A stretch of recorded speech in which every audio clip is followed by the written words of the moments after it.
Assalamualaikum warahmatullahi wabarakatuh. Selamat datang kembali di mana? Sekarang kita di pelataran Masjidil Haram. Kita bisa lihat suasananya sangat ramai, menunjukkan bahwa kondisi memang sudah layaknya seperti biasa, seperti tidak ada COVID ya, sudah dicabut kebijakan pembatasan seperti social distancing untuk ibadah sholat 5 waktu, kemudian umroh, ini sudah tidak lagi diberlakukan jarak di antara jemaah dengan jemaah yang lain. Dengan kata lain, sholatnya udah rapet sekarang. Nah, gampangnya gitu. Sholatnya udah rapet. Kalau dulu sholatnya berjarak, ya dikasih jarak 1 meter kah, 1,5 meter kah. Tapi sekarang udah nggak ada jarak lagi. Walaupun demikian, tentu kita bisa lihat dari setiap pengunjung yang datang ke sini, mereka masih menggunakan masker, walaupun ada sebagian dari mereka yang tidak menggunakan masker dengan baik dan benar seperti Bapak yang di sana itu. Tapi walaupun demikian, tetap kebanyakan dari mereka masih menggunakan masker ya. Karena memang diwajibkan masker di sini, diwajibkan untuk dipakai. Diwajibkan untuk dikenakan. Terlebih lagi di dalam nanti ada banyak petugas tentu yang akan mengawasi, mengingatkan. Nah, ngomong-ngomong soal masker, dulu sewaktu masih ada pembatasan social distancing, jika kita kedapatan tidak menggunakan masker, oh itu sangat bahaya. Bisa didenda 1.000 rial. Bayangkan, 1.000 rial, lumayan coy, 1.000 rial. Tapi untuk sekarang-sekarang ini, tadi sempat ada ketemu di dalam orang yang nggak pakai masker, itu cuma ditegur untuk dipakai dengan benar maskernya. Seperti itu. Kalau dulu ketahuan nggak pakai masker atau maskernya diturunin, hidungnya deh kelihatan, ya, hidungnya aja kelihatan. Diminta ikomahnya, difoto tuh ikomah. Nah, beberapa waktu kemudian datanglah tagihan 1.000 rial karena pelanggaran menggunakan masker tidak dengan baik dan benar. Jadi kita lihat mereka sudah apa? Banyak ya, udah mulai jemaah udah mulai rame. Tapi kalau lihat dari kondisi seperti ini jam-jam tower ya di atas nih, jam-jam tower. Nah ini ruko-ruko di bawahnya. Dulu ruko-ruko di bawah ini rame, termasuk pakaian tentunya ya. Namanya banyak jemaah dulu dari Indonesia, khususnya dari Indonesia, dari Malaysia, banyak umroh. Oh ini rame banget.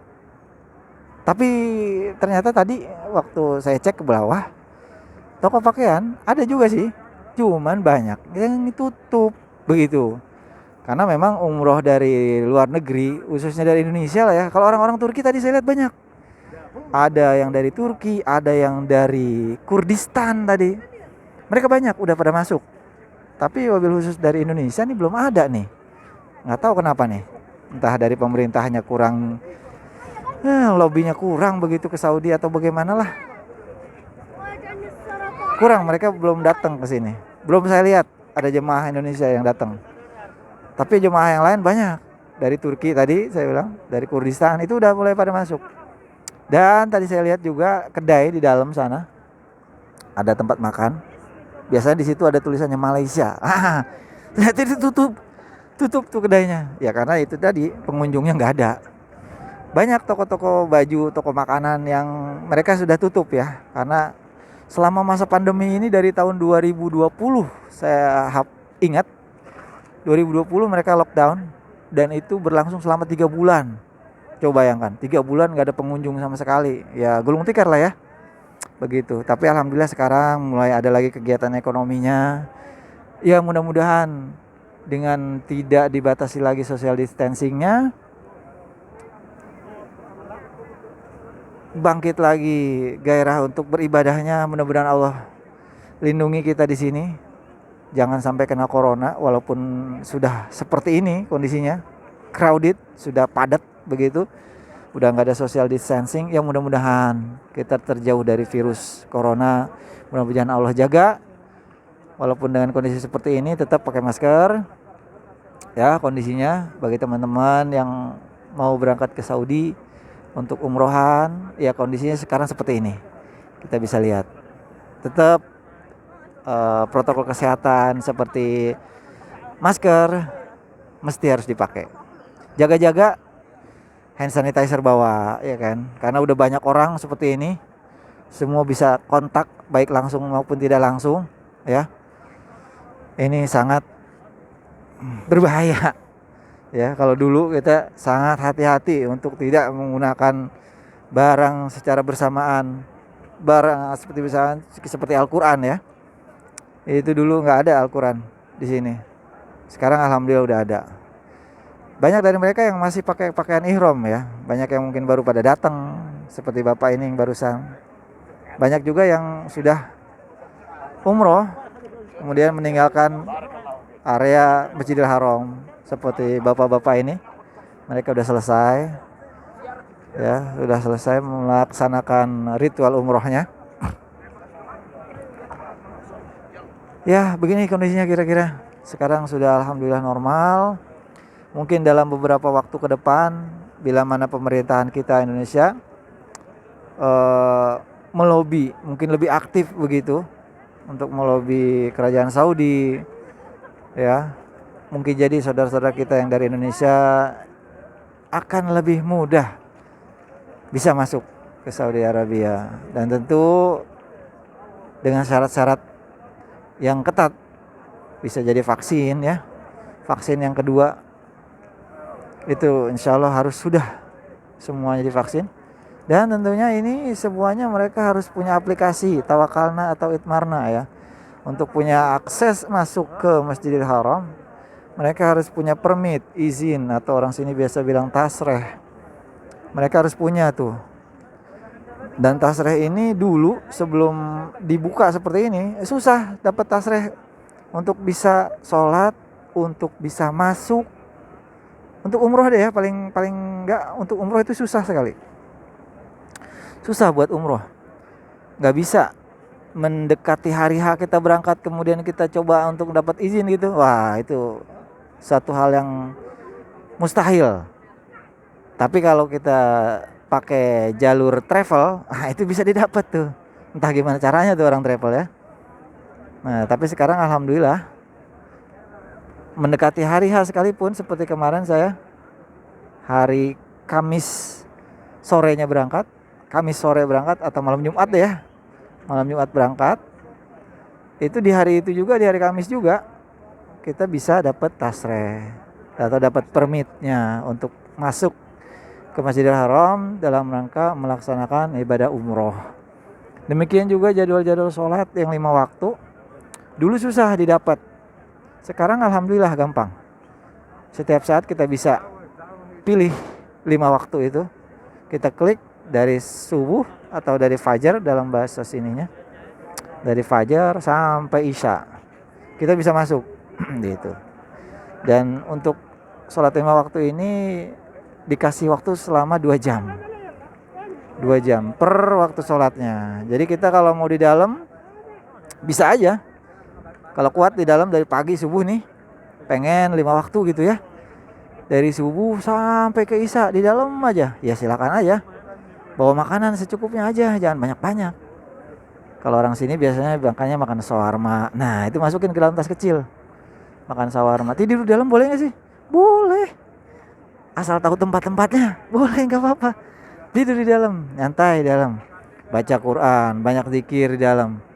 Kalau capek yang ngantuk istirahat tidur gak apa-apa. Air Zam-Zam udah banyak. Tinggal ngambil. Mau tidur di karpet yang nyaman, empuk, dingin, kipas angin, boleh, gak apa-apa. Masuk. Boleh, bisa. Memang di waktu-waktu tertentu, dalam artian katakan misalkan kita sholat subuh datang dari jam 5. Nah, itu kira-kira bakalan selesai jam 6 atau jam 7. Waktu sholat subuh kita sudah habis. Artinya nanti izin permit kita tuh, izin permit tasrehnya itu masa berlakunya akan habis jam 7, kira-kira begitu, ya.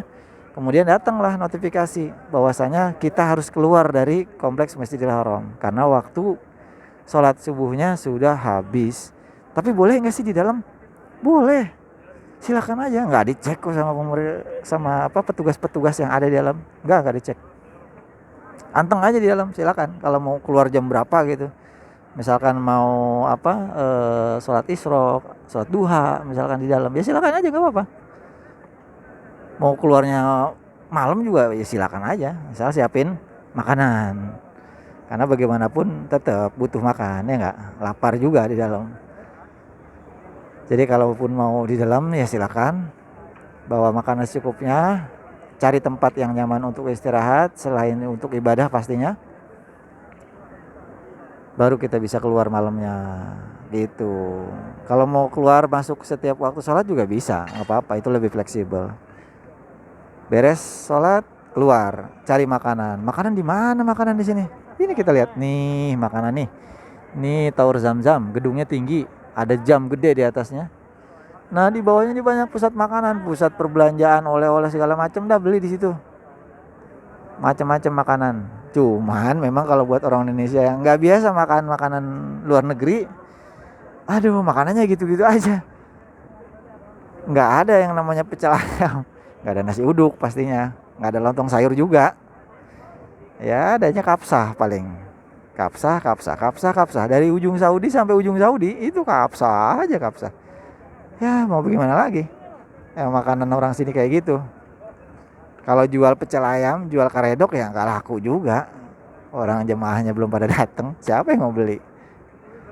Bakso sekalipun jarang yang mau, kecuali orang Indonesia kan gitu ya. Berhubung orang Indonesia juga belum pada datang, ya akhirnya tutup kedainya gitu.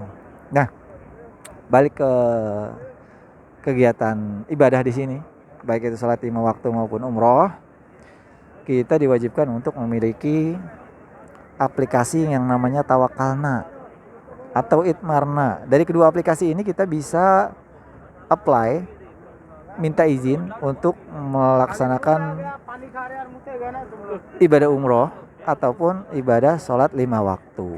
Begitu. Setelah kita dapat permitnya, dapat tasrehnya, nah nanti kita masuk ke dalam, Nah di situ banyak ada penjaga-penjaga ya, pastinya ada petugas di situ yang ngecek mana tasrehnya. Nah tinggal tunjukin dah aplikasi tadi, masuk ke aplikasi tadi Tawakalna lah katakan ya, masuk ke Tawakalna, kemudian klik service di situ, klik permit umroh atau haji. Nah di situ keluar, kita tunjukin ke dia, nih Pak saya punya tasrehnya dan tasrehnya masih aktif, permitnya masih aktif gitu, tunjukin aja ke dia, ke si petugasnya itu.